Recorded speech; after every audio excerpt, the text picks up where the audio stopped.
오래전에 수련의 시절에 원자력 병원에 파견을 나갔던 적이 있습니다.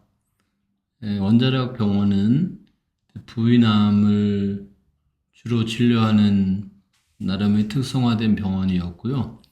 제가 2년 차 때인지 3년 차 때인지 기억은 나지 않는데 파견을 나가서 쪽에서 여러 자궁암이라든가 난수암과 같은 부위암 수술의 사례들을 옆에서 이제 수술을 보조를 하면서 경험을 익혀 나갔던 적이 있습니다. 그때 이제 수술 때 교수님께 들었던 이야기가 하나 생각이 나네요. 음, 그 수술하면서 의사들이 보통은 이렇게 이제 긴장을 풀 목적 때문인지 아니면 좀 지루함 때문이랄까요? 하여튼 이런저런 얘기들을 하는 분들이 가끔 계세요. 뭐 사적인 농담 같은 걸 하는 분도 있고 뭐 이제 그런 것들이 이제 인터넷에 공개가 돼서 곤란한 지경에 처하는 경우도 있는데 여하튼 이제 그런 분들도 있고 아니면 이 수술과 관련된 또는 선배 의사로서 후배들에게 의료적인 것을 전달해 줄 목적으로 이런저런 말씀을 해 주시는 경우들이 있었는데 그때 그 교수님도 수술 때 그런 말씀들을 많이 해 주셨던 분이에요. 상당히 젊은 분인데 제 생각에는 아마 그때 40대 초반쯤 되시지 않았을까 싶어요.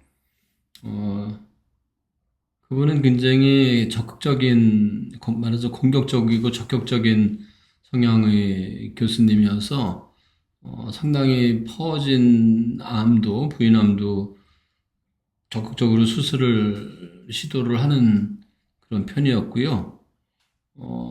당시 흔하지 않은 지금도 흔하지는 않은데 질암이라고 있어요. 질에 생기는 암을 수술하는 사례들도 거기 있으면서 처음으로 봤던 것 같아요.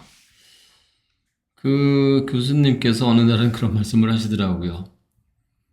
보기가 싫은 또는 보고 싶지 않은 뭐 어떤 이유 때문이든 뭐 너무 어려운 케이스라든지 또는 다른 여러 가지 사정으로 진료를 하기가 또는 수술을 하기가 어려운 환자들이 있을 수 있는데 그럴 때는 그렇게 말을 한다고 하더라고요. 뭐 그렇게 말을 하라는 거죠. 저희한테도.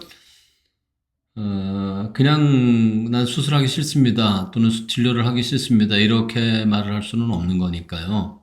진료 거부가 되잖아요. 물론 응급적으로 나밖에 치료를 담당할 의사가 없을 때는 진료 거부가 문제가 되는데 뭐 의사들이 많이 있는 뭐 외래 진료 같은 그런 경우는 뭐 진료 거부가 문제가 되지는 않지만 어쨌든 그 의사 개인이나 또는 그 병원의 평판에 도움이 되진 않겠죠. 그렇게 예, 환자나 산모를 거부를 하면요. 뭐 저도 그런 점에서 뭐 별로 이렇게 말할 자격이 있는 의사는 아니지만 어쨌든 그렇게 문제가 없이 항의를 듣지 않고 거부하는 방법으로 그 교수님께서 하신 말씀은 최선을 다해서 수술하겠습니다. 제가 처음 해보는 수술이지만 책을 보아가면서 열심히 수술을 성의를 다해서 하겠습니다. 그렇게 말을 하라고 하더라고요. 열심히 하는 건 좋은데 처음 하는 수술에 자신의 몸을 시험 삼아 맡겨보고 싶은 환자는 아마 없겠죠. 그렇게 말을 하면 알아서 다 이제 떨어져 나간다고 그런 식으로 말씀을 하셨어요. 뭐 농담 반 섞어서 하신 말씀이지만.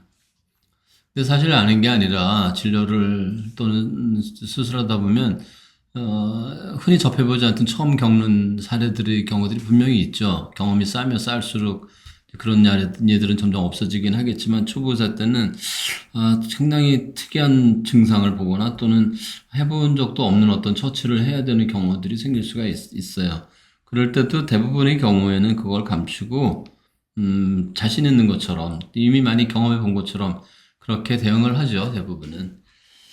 지금 말씀드린 교수님 같은 경우에는 상당히 솔직하신 편이라서 그렇게 이제 말씀을 하고 거절을 한다고 하는데 실제로는 그분은 어, 아까 말한 그 질암도 이제 자주 안 하는 수술이다 보니까 그 수술 과정이 좀 복잡하고 그래서 착각할 수 있어서인지 이 수술 과정을 쭉 이렇게 적어서 아예 그 수술하는 옆에 그 폴대라고 하죠. 그 수액 주사를 달아놓는 그 긴 봉에 이렇게 붙여 놓으세요. 그걸 보면서 중간중간 이렇게 보면서 하시더라고요.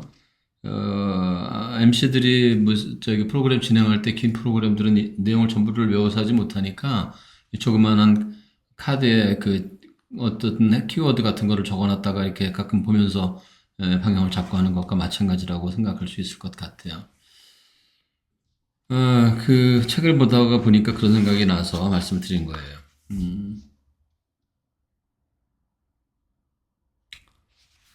책 소개하는 건데 전에도 한번 소개했던 책 같아요. 사람을 살린다는 것.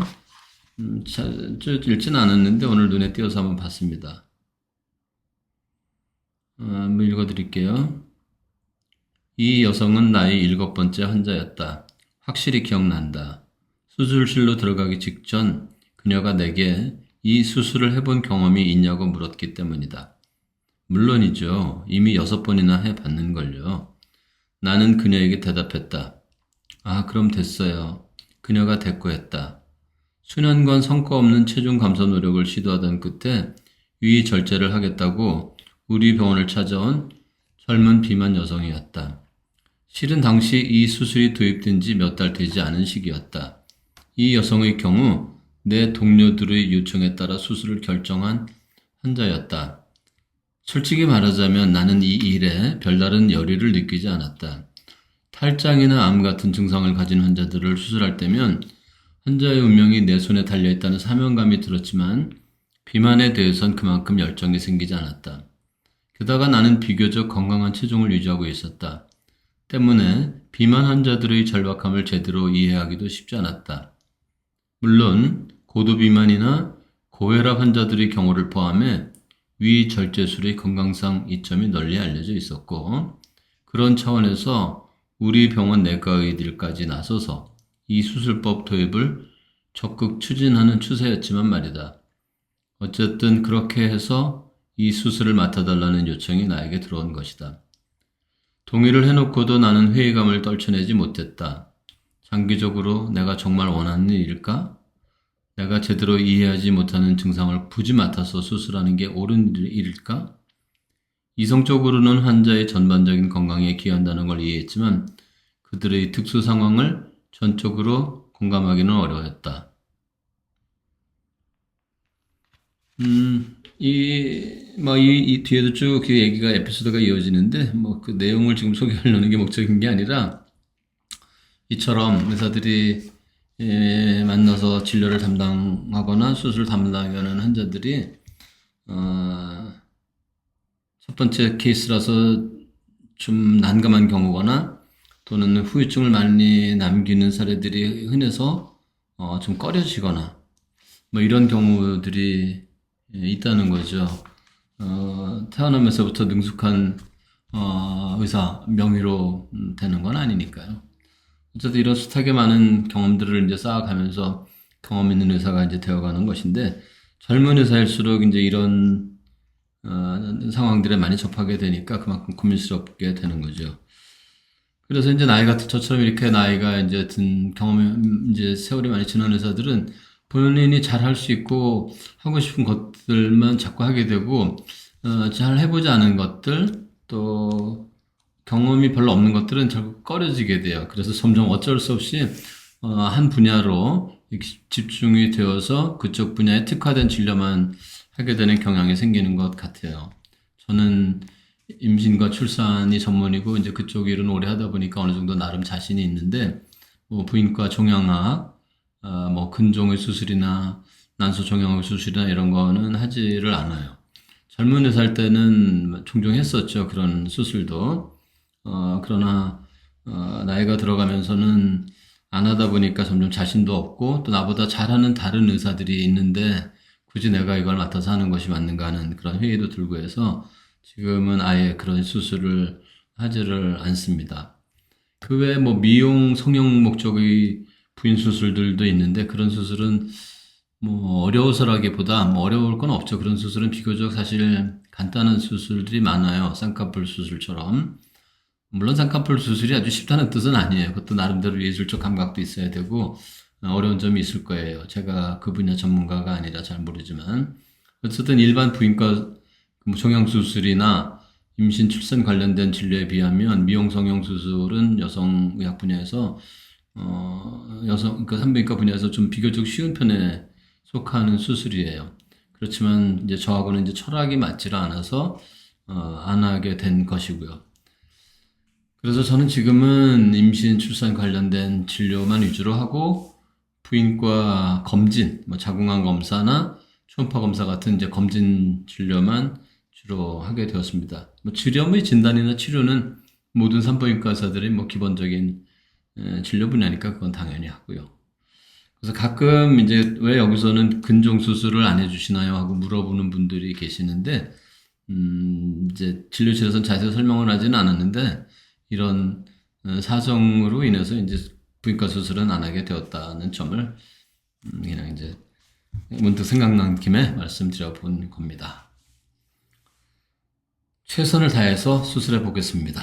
뭐 중요한 의사의 자세예요. 그런데 그것이 처음 하는 수술이라면 과연 자신의 몸을 그런 의사에게 맡기고 싶을까요? 글쎄. 여러분들 생각은 어떠신가요? 자, 오늘 영상은 이것으로 마치겠습니다. 시청해 주셔서 감사합니다.